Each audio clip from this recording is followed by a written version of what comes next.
Luluto ulit po tayo ng kusidong matang baka. Ayan, nilagay ko na po yung kasirolang may tubig. Buksan natin yung kalat. Hintayin po natin kumulo ang tubig. Kung bago pa lang po kayo sa aking channel, please subscribe and like.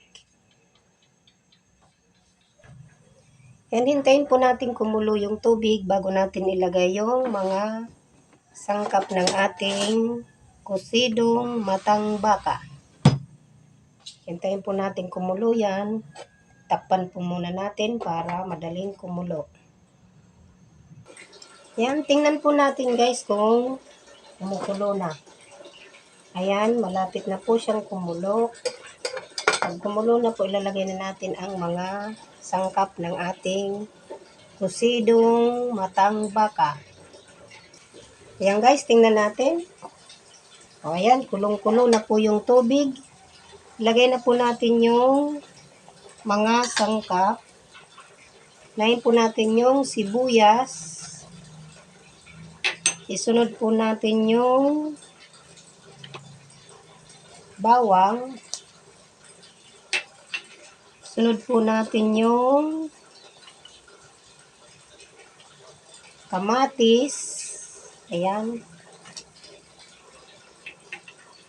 Ayan, kumukulo na po siya mga kaibigan.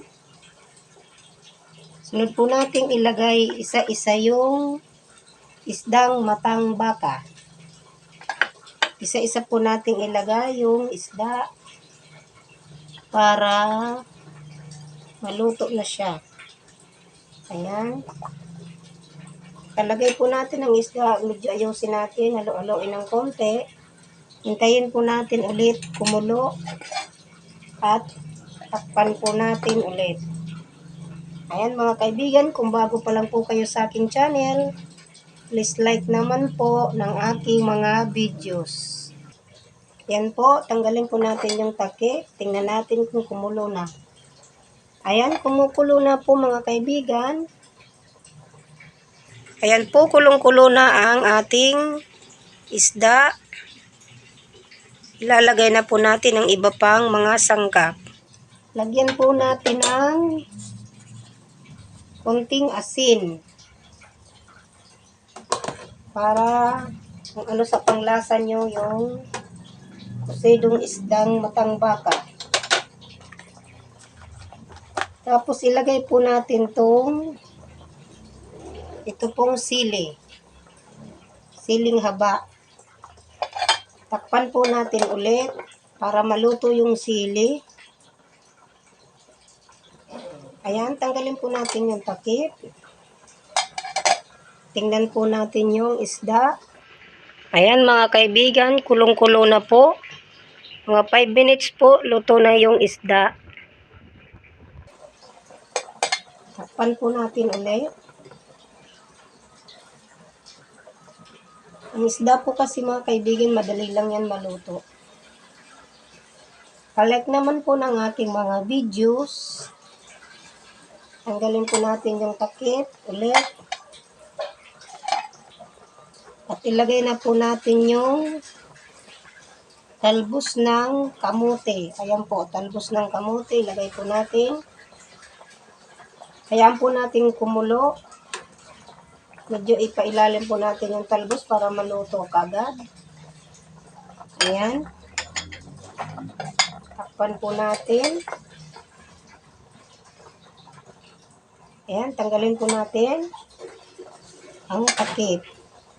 Luto na po siya mga kaibigan.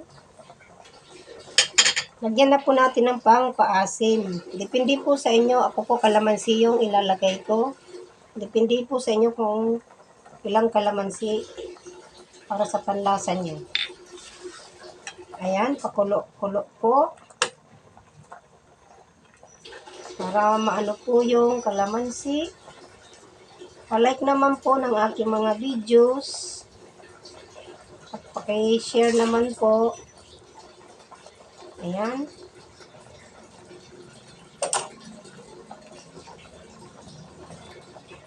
Thank you po for watching sa aking mga videos.